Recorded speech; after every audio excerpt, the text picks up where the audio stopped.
और इस बीच एक और बड़ी खबर दिल्ली से है। दिल्ली में आज केंद्रीय चुनाव आयोग की बड़ी बैठक। दिल्ली में चुनाव आयोग की बैठक शुरू हो चुकी है। 5 राज्यों में होने वाले विधानसभा चुनाव पर चर्चा होगी। विधानसभा चुनाव की तारीखों के ऐलान से पहले यह बैठक है। दिल्ली में चुनाव आयोग की बैठक शुरू हो चुकी है। बड़ा अपडेट आपको दे रहे थे कि 5 राज्यों में विधानसभा चुनाव होने हैं, जिनमें मध्य प्रदेश है, छत्तीसगढ़ है, राजस्थान है, तेलंगाना है, मिजोरम है।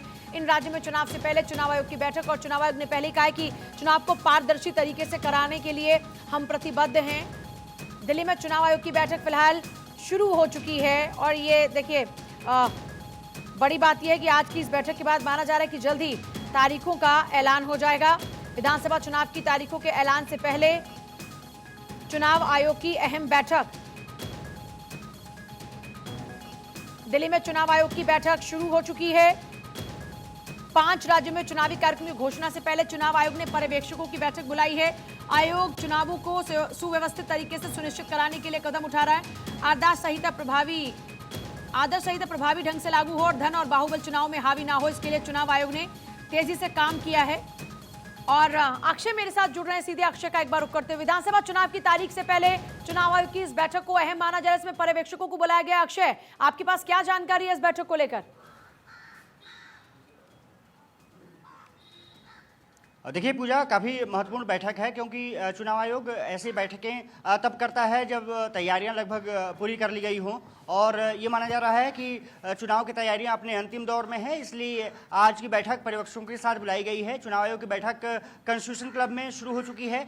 और ये बैठक इसलिए महत्वपूर्ण है क्योंकि निष्पक्ष चुनाव को कराने में पर्यवेक्षकों की भूमिका काफ़ी महत्वपूर्ण होती है। और ये माना जा रहा है कि क्योंकि देश के अलग अलग राज्यों से ये आईएएस आईपीएस जो बुलाए गए हैं, वो पर्यवेक्षक नियुक्त किए जाने हैं, जिसमें कि ये माना जा रहा है कि अलग अलग विधानसभा क्षेत्रों में उनकी ड्यूटी लगाई जाएगी। और राजस्थान, मध्य प्रदेश, छत्तीसगढ़, तेलंगाना और मिजोरम में विधानसभा चुनाव होने हैं। ये माना जा रहा है कि 9 अक्टूबर को चुनाव आयोग चुनाव की घोषणा कर सकता है। ऐसे में ये बैठक काफ़ी महत्वपूर्ण है, क्योंकि ईवीएम को किस तरह से हैंडल करना है, किस तरह से उसको सुरक्षित रखना है, किस तरह से मतदान केंद्रों पर उसको ले जाना है, और किस तरह से मतदान के बाद जब काउंटिंग प्रक्रिया होती है तो उसमें कुछ समय लगता है, तो उसको किस तरह से सुरक्षित रखना है, ये तमाम मुद्दों पर चर्चा हो रही है। और ये बताया जा रहा है कि बैठक लगभग 3 से 3.5-4 घंटे तक चलेगी। और इस बैठक में चुनाव आयोग तमाम दिशा निर्देश जारी करेगा कि निष्पक्ष चुनाव के लिए पर्यवेक्षक जो तैनात किए जाएंगे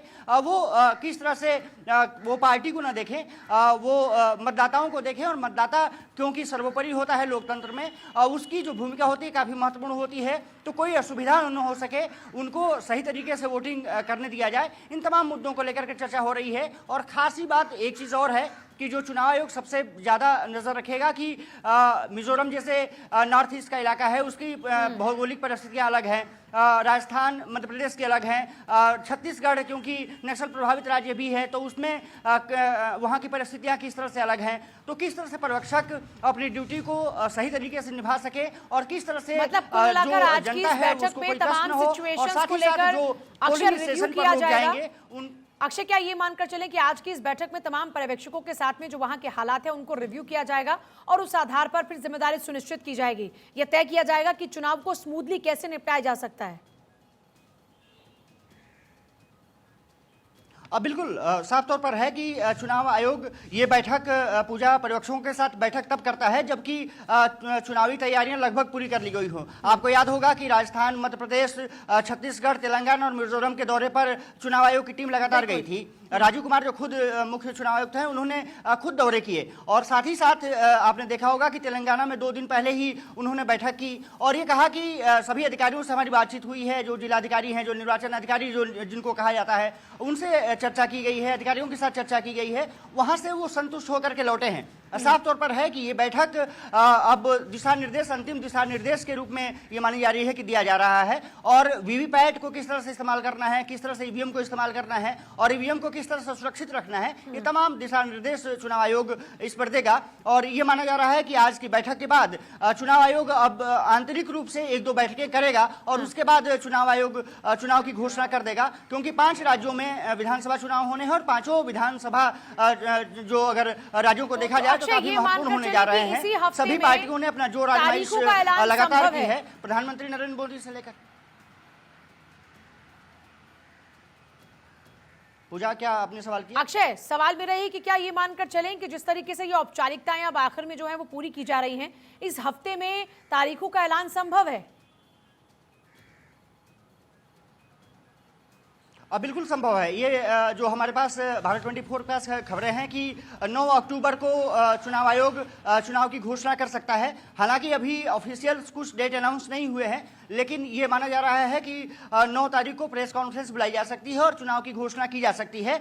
अलग अलग जैसे विधानसभा राज्य विधानसभा होने हैं, खास करके मिजोरम में माना जा रहा है कि एक फेज में किया जाएगा, जबकि छत्तीसगढ़ में 2 फेज में चुनाव हो सकते हैं। मध्य प्रदेश, तेलंगाना और राजस्थान की अगर बात करें तो 3 फेजों में से चुनाव की कराया जा सकता है, ऐसी खबरें आ रही हैं। हालांकि अभी ये पुष्ट खबरें हैं, हमें इंतजार करना होगा कि चुनाव आयोग जब प्रेस कॉन्फ्रेंस आयोजित करेगा। लेकिन आज के बाद ये माना जा रहा है कि चुनाव का जो तैयारियां हैं वो अंतिम दौर में हैं और ये तय है कि अब चुनाव की घोषणा कभी भी की जा सकती है। इस हफ्ते में चुनाव की घोषणा बिल्कुल संभव है। तो अभी बैठक और कितनी देर तक चलने वाली है? बैठक को लेकर कोई और इनपुट आप तक पहुंच रहा है क्या अभी?